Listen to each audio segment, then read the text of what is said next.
Today I'd like to share some thoughts that I've been having over the last year. I'm looking at this beautiful blue sky and thinking to myself, isn't it amazing?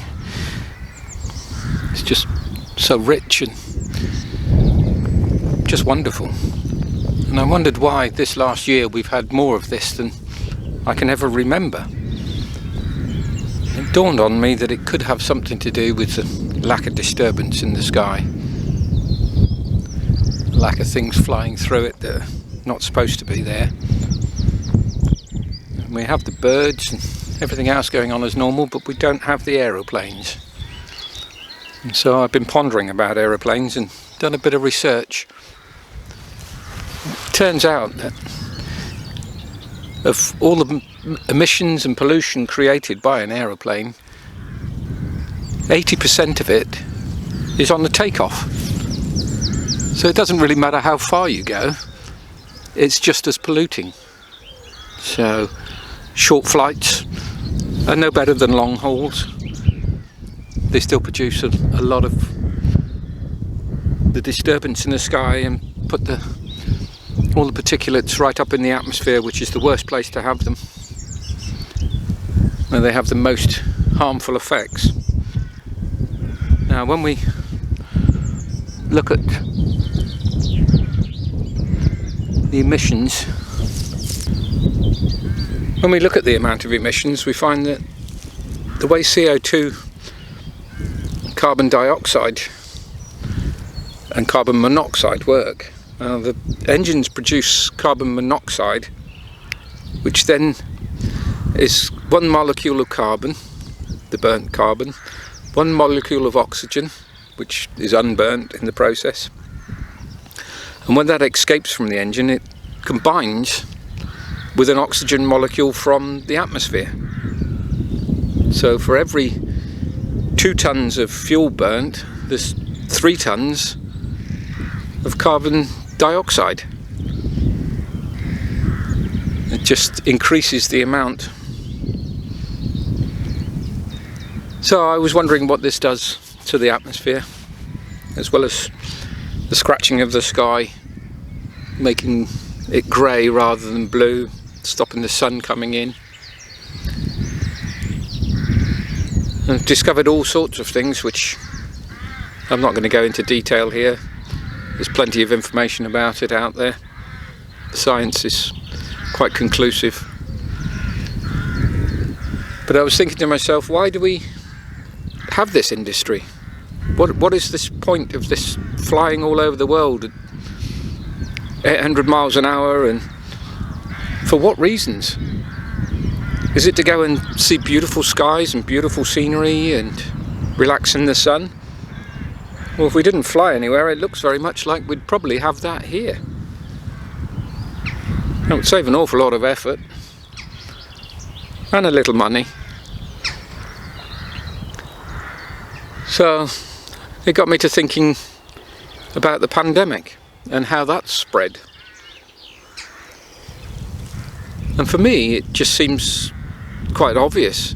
Maybe I'm completely wrong, but without air travel, the pandemic couldn't spread like it does.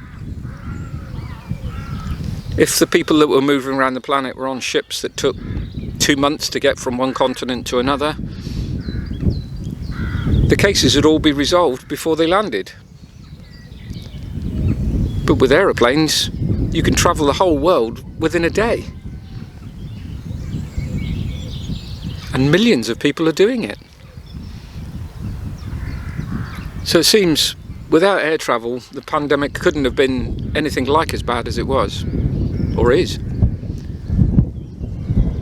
So that got me to thinking, well, why are we supporting this heavily polluting industry? It's not just the emissions from the aeroplanes actually flying, it's all the emissions associated with it, with the running of the airports, with the hotels, with the transport systems getting people backwards and forwards, all the industries of making the aircraft, servicing them, repairing them, housing them, mining all the components. It's a huge industry, and it's probably one of the most polluting. So then I was thinking about our supporting of industries whilst we were in this pandemic. And I wondered to myself, why should we support such a polluting industry?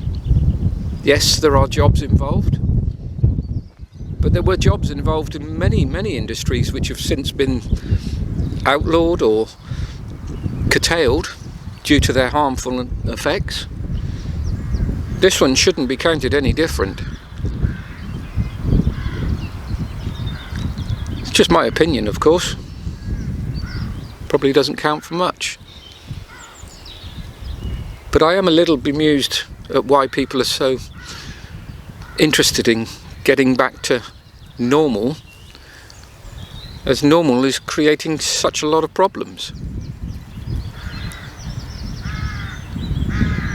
I, for one, won't be flying again. I haven't done for several years, maybe nearly 10 now, and I shan't do it again, not knowing how polluting and how damaging its effects are. I hope that this video makes people consider why they're flying and what the effects of it are. Maybe go and do a bit of research and find out just how much damage is being done by one seat on one plane for one trip. I've read estimates that it's 4 tons of CO2 for every seat on every plane. That's more than some people emit in their whole lifetime.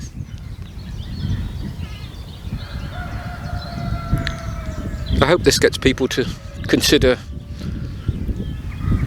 what they're doing in their lives and slow down, take a look and see what beautiful scenery we have here.